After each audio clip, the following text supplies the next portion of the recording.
नूतन मकान के पाए में एक नारियल के गोले में गुड़ भरकर शमी पत्र रखकर उसको दबा दिया जाए तो उस घर में कभी संपदा की कमी नहीं होती और क्लेश नहीं हो सकता, चाहे कितनी भी अहंकारी बहू क्यों ना हो, चाहे कितना भी अभिमान अभिमत्ता रखने वाली सास क्यों ना बहू, उस सास बहू में प्रेम ही रहेगा, क्लेश नहीं हो सकता। उसमें विवाद नहीं हो सकता। उस घर के अंदर जितने भाई रह रहे हो, जितने कुटुंबी रह रहे हो, परिवार रह रहा हो, उसमें क्लेश का कोई मतलब नहीं हो सकता। चलो याद करिए, पुराने समय में कितना प्रेम होता था भाइयों में, सत्य बोलना, बहनों में, भाइयों में, बुआओं में, इतना बड़ा परिवार और ऐसा प्रेम रहता था, कोई जमीन मांगे ना जायदाद मांगे, ना दुकान का हिस्सा मांगे, ना रकम मांगे, इतना प्रेम कहां से आता था। तो पुरानी बात याद करो, पहले के समय में ये सीमेंट के मकान बनते थे क्या? अरे बोलते जाओ, नहीं। क्या होता था? चूना मंगवाया जाता था, मिट्टी मंगवाई जाती थी, उसमें गुड़ मिलाया जाता था। बोलो मिलाते थे कि नहीं मिलाते थे? गुड़ मिलाया जाता था और उसमें थोड़ा सा उसको चिकना करने के लिए खोपरे का तेल डाला जाता था।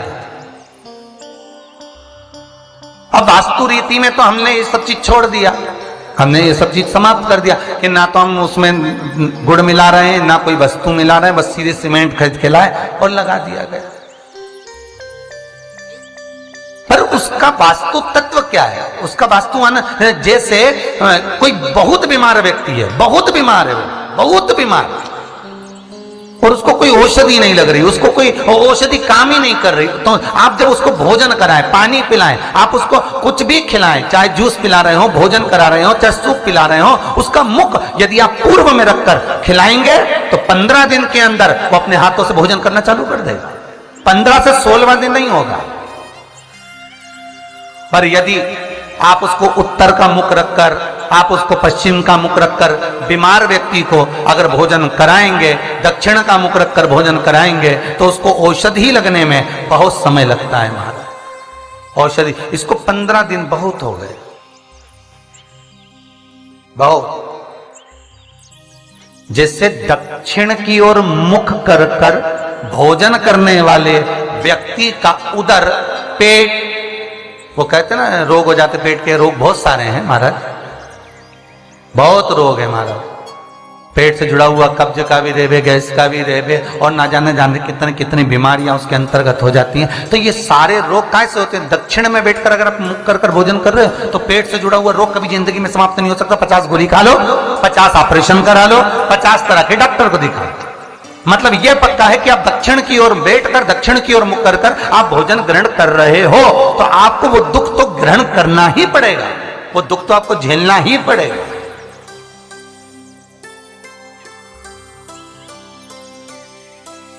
तो भगवान शिव की कथा कर रही है, स्कंद पुराण वर्णन कर रही है महाराज, सुंदर अग्नि पुराण और वामन पुराण कर रही है। एक गोले में गुड़ शमी पत्र रखकर जो दबाया जाता है उससे जीव को, इसलिए आज भी हमारे यहाँ नियम है, जब आप लोग नहीं दबा पाते तो जब वास्तु पूजन कराने पंडित जी आते हैं तो एक चांदी के, एक तांबे के लोटे में नागिन उसमें शक्कर भरते हैं, शक्कर भर के उसको दबाते हैं कि भले तुमने गुड़ नहीं रखा तो शक्कर दबा दो, पर उसको गोले में रखना चाहिए, परंतु उसको रख देते हैं वो तांबे के कलश में। नियम वही है पर उसको चेंज कर दिया गया समय अवस्था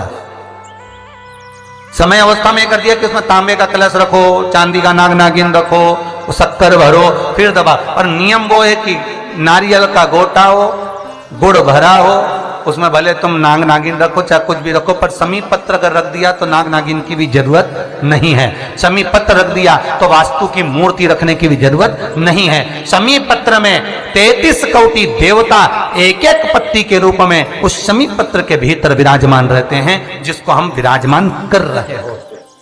सुख समृद्धि वैभव आनंद दे।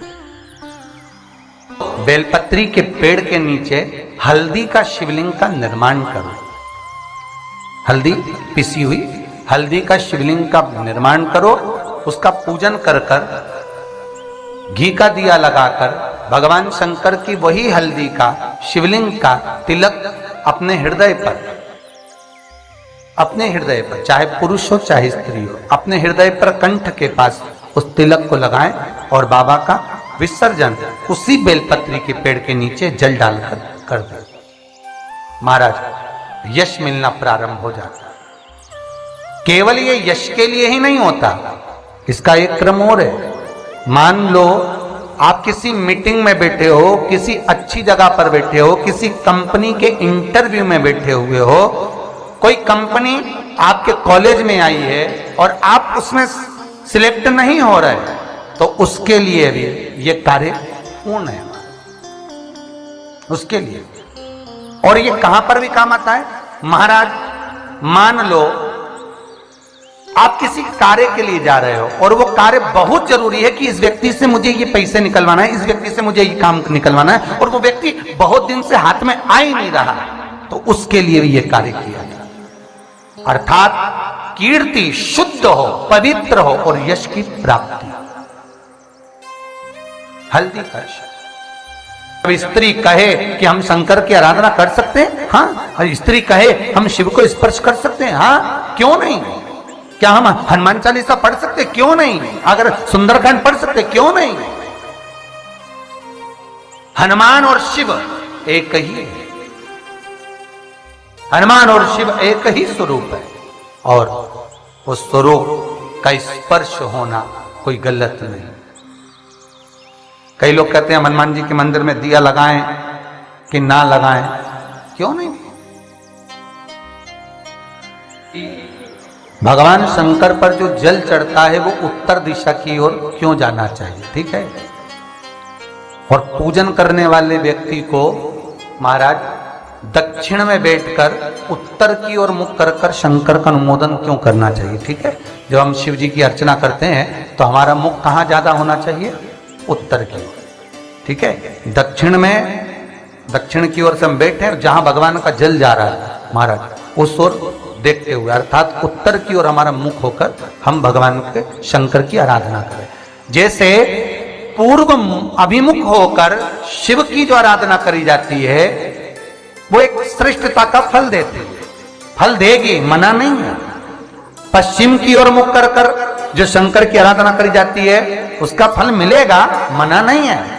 पर दक्षिण में बैठकर उत्तर की ओर मुख कर कर जब हम शंकर की आराधना करते हैं उसका जो फल होता है वो शीघ्र प्राप्त होता है। पर ज्यादातर लोग कैसे करते हैं, आप लोगों ने भी तो करा होगा, बोलो जरा जम के। कहां बैठते हो महाराज जी, उत्तर की ओर तो जलाधारी का मुख है, ऐसे एक सहज भाव।